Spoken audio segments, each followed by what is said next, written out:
নমস্কার, ফিরে এসেছি আধুনিক জ্যোতিষের 18 নম্বর ক্লাসে। আমি শান্তনু শাস্ত্রী আপনাদের সঙ্গে শুক্রের কারকতা এবং শুক্রের প্রভাব বিচারে। আমার সঙ্গে যোগাযোগ করতে পারবেন আপনারা শান্তনু শাস্ত্রী @gmail.com ওয়েবসাইটে, বা শান্তনু শাস্ত্রীর একটি নিজস্ব ওয়েবসাইট ডেভেলপ করা হয়েছে www.astrodriver.org, অথবা Facebook page Rishibani institute for Vedic astrology, Rishibani institute for Vedic astrology. আজকে আমাদের আলোচ্য বিষয় শুক্র, শুক্রের গুণাবলী, শুক্রের কারকতা এবং বিভিন্নভাবে শুক্র থাকলে তার ফলাফল।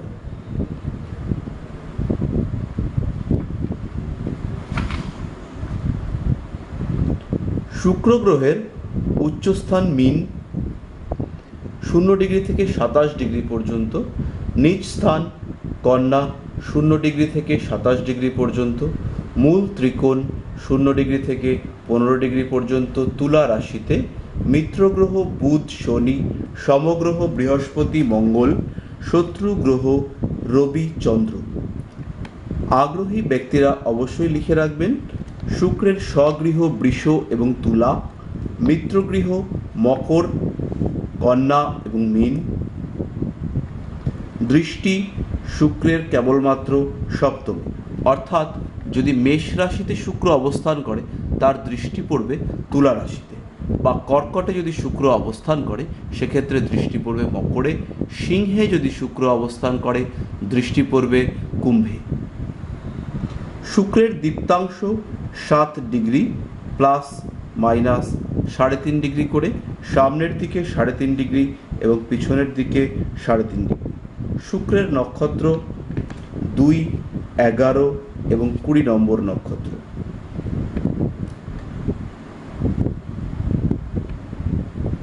অর্থাৎ ভরণী, পূর্ব ফাল্গুনী এবং পূর্ব আষাঢ়া।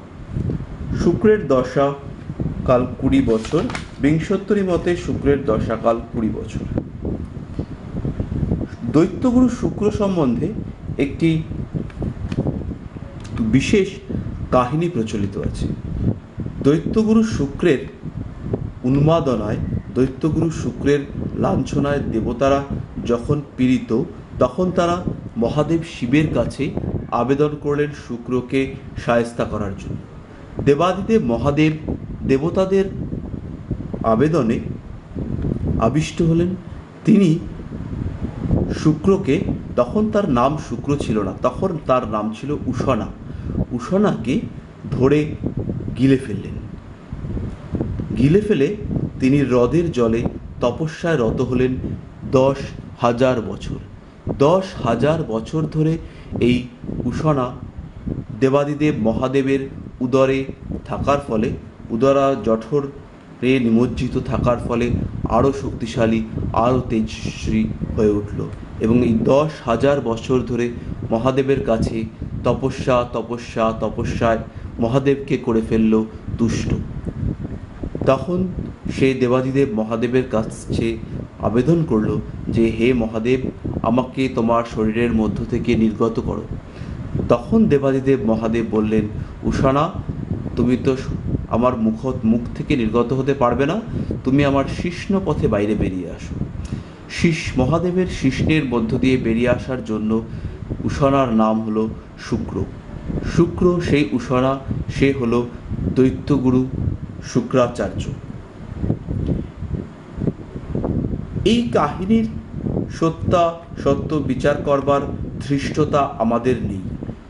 দৈব এবং জ্যোতিষ পরস্পরের অঙ্গাঙ্গিকভাবে যুক্ত, অর্থাৎ জ্যোতিষকে বিচার করতে হলে, জ্যোতিষকে মানতে হলে দৈব বল, দৈব শক্তি, এগুলি আমাদের মানতেই হবে।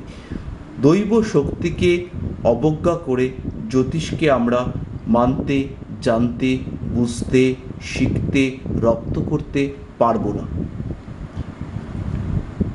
যাই হোক, জ্যোতিষ দৈব না বিজ্ঞান না মানুষের কল্পনা, সেই সমস্ত বিচারের পথ অতিক্রম না করে আমরা সরাসরি চলে আসি শুক্রের কারকতায়।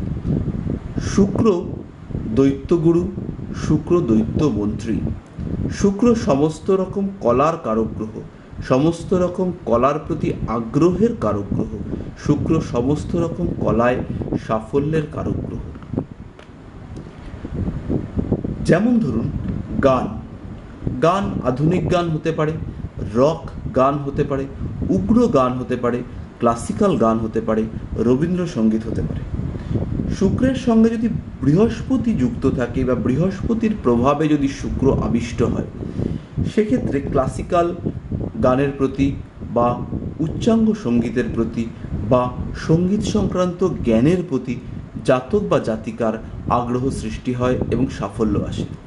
শুক্র যদি রাহু দ্বারা আবিষ্ট হয় এবং তা জাতকের গলা বা জাতকের কলা অংশকে প্রভাবিত করে, তখন জাতক উচ্চাঙ্গ সঙ্গীতের পরিবর্তে আধুনিক বা উগ্র সঙ্গীতে আবিষ্ট হয়। শুক্রের সঙ্গে যদি শনির যোগ হয়, সেক্ষেত্রে জাতক যন্ত্র সঙ্গীতে পারদর্শী হয়ে ওঠে। যে ক্ষেত্রে যন্ত্র সঙ্গীতের সঙ্গে তড়িৎ শক্তির যোগ থাকে, যেমন ধরুন সিনথেসাইজার, ইলেকট্রনিক গিটার, তো এই ক্ষেত্রে শুক্রের সঙ্গে রাহু এবং শনি এবং মঙ্গলের যোগ থাকা প্রয়োজন। শুক্র কামনা, বাসনা, সুখ, ব্যবহারিক বিদ্যা, কলা কৌশল, সূক্ষ্ম সিদ্ধি, সৌন্দর্য, লোভ, মোহ, পটুতা, জড়বাদিতা, জীবনী শক্তি, প্রত্যুৎপন্ন মতিত্ব, মাধুর্য, কমনীয়তা, গ্ল্যামার, সাজসজ্জা, সামাজিকতা, সুমুখশ্রী, সুভাষা, ভাষার মাধ্যমে কাউকে আবিষ্ট করা, নিজের প্রতি আকর্ষণ করা, অধীত বিজ্ঞান, আমোদ প্রমোদ, যৌন আকর্ষণ, কাম সম্পর্কিত কার্যকলাপ, ইন্দ্রিয় সুখ, যৌন জ্ঞান, যৌন ক্ষমতা, রসায়ন, অপরকে মুগ্ধ করা, সূক্ষ্মতা, ক্ষমা প্রিয়তা, বুদ্ধিমত্তা যুক্ত ধীরতা, বন্ধুপ্রিয়তা প্রভৃতির কারক।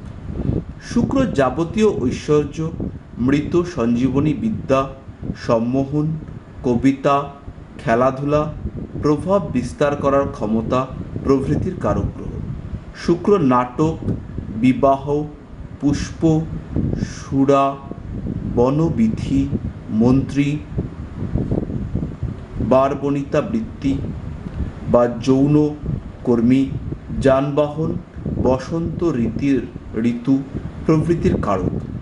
শুক্র গর্ভ, শ্লেষ্মা, বীর্য, অন্ডকোষ, ডিম্বকোষ, প্রজননতন্ত্র, মূত্রাশয়, শারীরিক লাবণ্য, চুল, ঘাড়, কুঞ্চিত চুল, শ্রবণ, চক্ষুদ্বয়, জলতন্ত্র, যাবতীয় যৌন ব্যাধি, সৌন্দর্য বৃদ্ধিকারক উপদন্ত অর্থাৎ যাকে আমরা গজ দাঁত বলি, বহুমূত্র, গর্ভাশয়ের রোগ, প্রদর প্রভৃতির কারক। সামান্য সৌন্দর্যবর্ধক মেদের কারক হল শুক্র। শুক্রের দিক দক্ষিণ পূর্ব, স্বাদ অম্ল, গুণ রজ, রত্ন হীরক, ধাতু রৌপ্য প্লাটিনাম, মূল রামবাসক, বর্ণ সাদা। শুক্র থেকে সামান্য বিচার সংকেত আমরা আলোচনা করি। শুক্র পুরুষের ক্ষেত্রে বিবাহ, বিবাহিত জীবন, দাম্পত্য, পত্নীর বাধ্যতা, দৈহিক সুখ ভোগ প্রভৃতির কারক গ্রহ। শুক্রের প্রতি রাহুর দৃষ্টি থাকলে পরে জাতক বা জাতিকা কামার্ত হয়। শুক্র যদি অষ্টমে রাহু দৃষ্ট বা রাহু যুক্ত হয়ে দুর্বলভাবে অবস্থান করে, সেক্ষেত্রে জাতকের মধ্যে পুরুষ যদি হয় জাতক, সেক্ষেত্রে কম বয়সে অভ্যাস দেখা যায়। শুক্র যদি চন্দ্রযুক্ত থাকে এবং শুক্রের উপর বুধের দৃষ্টি থাকে বা বুধ যুক্ত হয়, সেক্ষেত্রে পুরুষ জাতকের ক্ষেত্রে স্পার্ম কাউন্ট কম থাকে, অর্থাৎ বীর্যে শুক্রাণুর সংখ্যা কম হয়। লগ্নের পঞ্চম ভাব ভাবপতি গ্রহ এবং শুক্র থেকে দাম্পত্য প্রেম, প্রীতি, বিবাহিত জীবন এবং স্ত্রীর রূপ বিচার করা হয়। লগ্ন থেকে যদি শুক্র দুস্থানগত হয়, সে দাম্পত্য সুখের হারিকারক হয়। স্ত্রী লগ্নে বা চন্দ্রে বা দ্বিতীয় রাহুযুক্ত শুক্র অথবা মঙ্গলযুক্ত শুক্র থাকলে সেই স্ত্রী লোকভ্রষ্টা বা দুশ্চরিত্রা হতে পারেন। রবি, চন্দ্র, শুক্র সপ্তম ভাব একত্রে থেকে দুর্বল যদি হয়, সেক্ষেত্রে জাতক বা জাতিকা পিতৃকুল বা শ্বশুরকুলে আত্মীয়ের সাথে অবৈধ প্রেমে লিপ্ত থাকে। তবে অবৈধ প্রেমের ক্ষেত্রে একটা জিনিস আমাদেরকে বিশেষভাবে বিচার করতে হবে, যে তখনই অবৈধ প্রেমের জাতক বা জাতিকার প্রয়োজন আসে যদি তার বৈধ প্রেমের স্থানটি দুর্বল হয়। কিছু কিছু ক্ষেত্রে আমরা দেখতে পাব যে জাতক বা জাতিকার লগ্নপতি শুক্র, মঙ্গল বা রাহু বা চন্দ্র দ্বারা যুক্ত বা অশুভভাবে দৃষ্ট। সেই ক্ষেত্রে কি হয়, সেই ক্ষেত্রে হয় কি, জাতক বা জাতিকার ক্ষেত্রে দাম্পত্য জীবনের অসুখ না থাকলেও তারা কাম এর প্রতি আবিষ্ট হয়। যেমন ধরুন, যদি মেষ হয় লগ্ন এবং মেষ লগ্নের সাপেক্ষে অষ্টমভাবে রয়েছে শুক্র,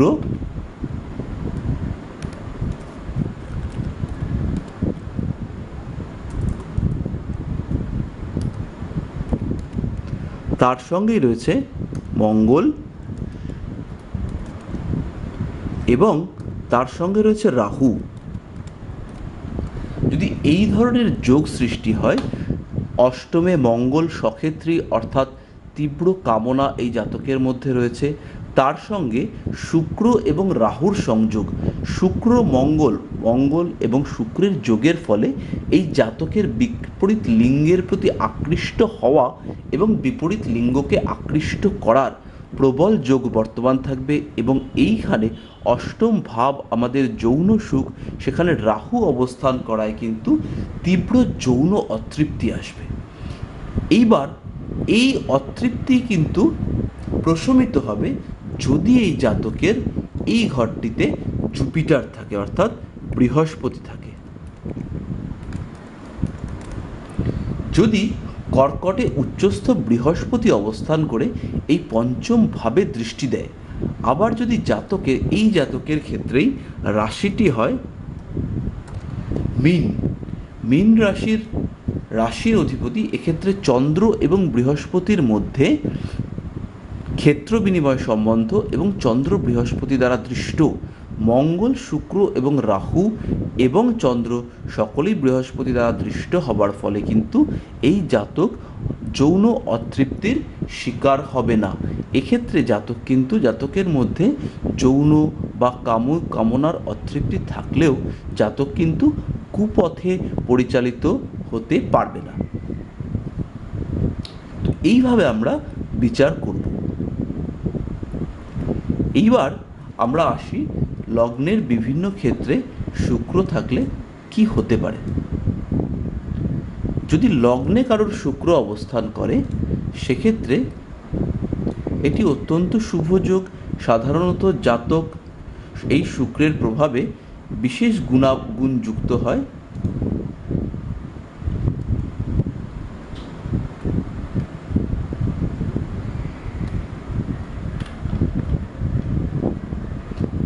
জাতকের মধ্যে বিশেষ কলা সংক্রান্ত গুণ পরিলক্ষিত হয় এবং জাতককে দেখতে খুবই সুন্দর হয়। জাতকের মধ্যে আকর্ষণীয় ব্যক্তিত্ব সৃষ্টি হয়। জাতকের চোখ হয় অত্যন্ত সুন্দর, সুমুখশ্রীযুক্ত। এই জাতককে সাধারণত বিপরীত লিঙ্গের যদি ছেলে হয় মেয়েরা, আর যদি মেয়ে হয় তখন সেক্ষেত্রে ছেলেরা বিশেষভাবে পছন্দ করে। তবে মেষ লগ্নের ক্ষেত্রে লগ্নে শুক্র কিন্তু বিশেষ শুভকারক নয়। মেষ লগ্ন বা মেষ রাশি এরা সাধারণভাবেই অগ্নি রাশি। এক্ষেত্রে শুক্র অগ্নির পীড়ায় বা অগ্নির আবেশে কামনার ক্ষেত্রে বিকৃতি বা উগ্রতা সৃষ্টি করে থাকে। দ্বিতীয়ভাবে যদি শুক্র অবস্থান করে, জাতক হয় অত্যন্ত শুভাশী। জাতকের ক্ষেত্রে গজ দাঁত থাকতে পারে। জাতকের গোঁফ এবং দাড়ির যে চুল তা অত্যন্ত আকর্ষণীয় হয়। জাতকের বাক্যের দ্বারা বিপরীত লিঙ্গের লোকেরা কিন্তু বিশেষভাবে আকৃষ্ট হয়। যদি লগ্ন সাপেক্ষে শুক্র থাকে তৃতীয়ায় শুক্র বিশেষ অত্যন্ত ফলদায়ক কিন্তু হয় না। তৃতীয়ায় শুক্রের ক্ষেত্রে উদ্যমের মধ্যে প্রতিটি কাজের ক্ষেত্রে জাতকের মধ্যে পারফেকশন আসে এবং তৃতীয়ভাবে যখনই শুক্র অবস্থান করে তার দৃষ্টি পড়ে কিন্তু নবমভাবে। এইখান থেকে আমরা লক্ষ্য করলে দেখতে পাবো তৃতীয়ায় যদি শুক্র অবস্থান করে সেক্ষেত্রে তার দৃষ্টি পড়বে এখান থেকে সরাসরি নবমভাবে। নবমে শুক্রের দৃষ্টির ফলে জাতক পিতার দ্বারা অনুগৃহীত এবং কোনো সুন্দরী মহিলার দ্বারা জাতকের ভাগ্য কিন্তু ফিরে আসার একটি সম্ভাবনা থাকে। যদি শুক্র অবস্থান করে চতুর্থভাবে তবে সেক্ষেত্রে জাতক অত্যন্ত সুখী এবং শান্তিপূর্ণ হয়। এই ক্ষেত্রে জাতকের মহিলাদের সঙ্গে বন্ধুর তুলনায় বান্ধবী এবং মেয়েদের ক্ষেত্রে বান্ধবীর তুলনায় বন্ধুর সমাগম হয়। জাতকের কর্মক্ষেত্রের উপরে অর্থাৎ দশমভাবে শুক্রের দৃষ্টি পড়ে।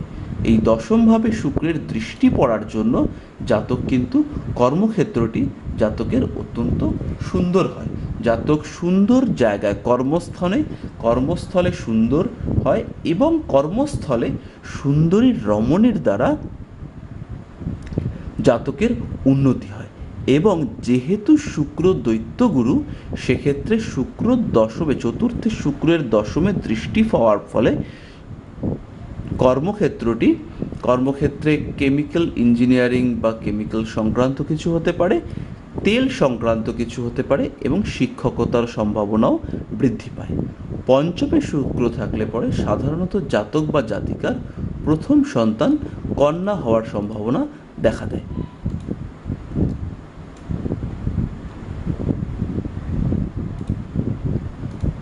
পঞ্চমে শুক্র থাকলে পরে জাতকে বা জাতিকার মধ্যে ভীষণ রকম ক্রিয়েটিভিটি দেখা যায়। তারা নিত্য নতুন জিনিস আবিষ্কার করতে, যে কোনো কাজের মধ্যে তারা ক্রিয়েটিভিটি নিয়ে আসতে চেষ্টা করে। আরও একটি জিনিস তৃতীয় শুক্র থাকলে হয়, যেটা আমরা বলতে ভুলে গিয়েছি। তৃতীয়ায় যদি শুক্র থাকে, তৃতীয়ায় শুক্র কিন্তু অত্যন্ত সুন্দর গানের গলা সৃষ্টি করে। তৃতীয়ায় শুক্র গান বা হস্ত দ্বারা বা যন্ত্র সঙ্গীতের ক্ষেত্রে বিশেষ ধরনের আকর্ষণ এনে দেয়। ষষ্ঠে শুক্র শত্রু নাশের কারক এবং একই সঙ্গে ষষ্ঠে শুক্র কিন্তু যৌন রোগেরও কারক।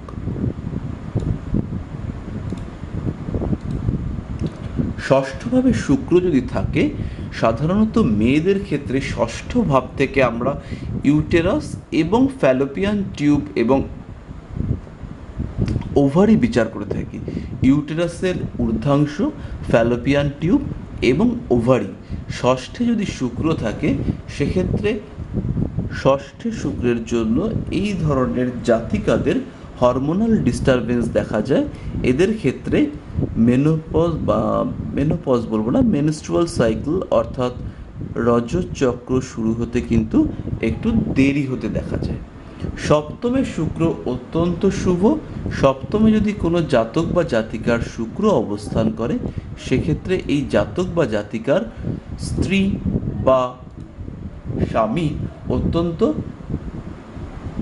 সুন্দর আকৃতিযুক্ত, রোম্যান্টিক এবং ভালোবাসা প্রিয় হয়। তবে যদি এই শুক্রের উপর রাহু বা মঙ্গলের কুদৃষ্টি পড়ে বা অন্য কোনো কুযোগ সৃষ্টি হয় সেই ক্ষেত্রে কিন্তু স্বামী বা স্ত্রীর বিপরীতটির অর্থাৎ যদি জাতক হয় তার স্ত্রীর এবং যদি জাতিকা হয় তার স্বামীর কিন্তু পরপুরুষ বা পরস্ত্রীতে আকৃষ্ট হবার একটা সম্ভাবনা থাকে। এবং এই ক্ষেত্রেও জাতক বা জাতিকার যেহেতু সপ্তমে অবস্থান করে এই শুক্র লগ্নকে দৃষ্টি দিচ্ছে, লক্ষ্য করুন, সেই হেতু সপ্তমে শুক্র অবস্থান করলে কিন্তু জাতক বা জাতিকা এরা সুশ্রী হয়, সুন্দর দেখতে হয়। অষ্টমে শুক্র সাধারণভাবে অশুভ, তবে অষ্টমে যখনই শুক্র অবস্থান করে তখন কিন্তু সেই শুক্র আপনার দ্বিতীয়ভাবে দৃষ্টি নিক্ষেপ করছে, অর্থাৎ অষ্টমে যখন শুক্র থাকছে সে আপনার দ্বিতীয়ভাবে দৃষ্টি দিচ্ছে। এই শুক্র কিন্তু আপনার ধন বৃদ্ধি করবে এবং জ্যোতিষ তন্ত্র সংক্রান্ত যে জ্ঞানের আমরা চেষ্টা চালাচ্ছি সেটি বৃদ্ধি করবে। অষ্টমে শুক্র ইন্দ্রিয় সুখের কারক গ্রহ। যদি এই শুক্র রাহু বা মঙ্গল বা শনি দ্বারা দৃষ্ট না হয়, সেক্ষেত্রে এই শুক্র কিন্তু আপনাকে প্রচণ্ড যৌন সুখের অধিকারী করবে। আবার এই অষ্টমস্থ শুক্রই যদি রাহু দ্বারা পীড়িত হয়, সেক্ষেত্রে এ কিন্তু জাতককে কু অভ্যাসের পথে চালিত করবে এবং সেই জাতক বীর্যহীনতায় ভুগবে। নবমে শুক্র অত্যন্ত শুভ। নবমভাবে যদি শুক্র হয় থাকে, সেই জাতক পিতার দ্বারা অনুগৃহীত, পিতার দ্বারা বিশেষভাবে ধন প্রাপ্ত হয়ে থাকে। এবং নবমে শুক্র হলে পরে কোনো সুন্দরী মহিলা বা কোনো মহিলাটি মাও হতে পারে, তার দ্বারা জাতক কিন্তু অনুগৃহীত হয়। যদি এই নবমে শুক্র বিশেষভাবে পীড়িত থাকে, তবে জাতক বা জাতিকার কিন্তু সৎ মা এর দ্বারা জীবনে বিভ্রান্তি আসার সম্ভাবনা থাকে। এই ক্ষেত্রে একটি যুক্তির অবতারণা করতে হবে। যদি জাতকের চতুর্থ ভাবটি দুর্বল হয় এবং নবমভাবে পীড়িত শুক্র থাকে, তবে এই জাতকের মাতৃবিয়োগ এবং পিতার অন্য স্ত্রীর প্রতি আকৃষ্ট হবার একটি সম্ভাবনা সৃষ্টি হয়। সেক্ষেত্রে কিন্তু সৎ মায়ের দ্বারা বা পিতার চরিত্রহীনতার দ্বারা জাতকের জীবন প্রভাবিত হবার একটা সম্ভাবনা তৈরি হয়। দশমে শুক্র অত্যন্ত শুভ।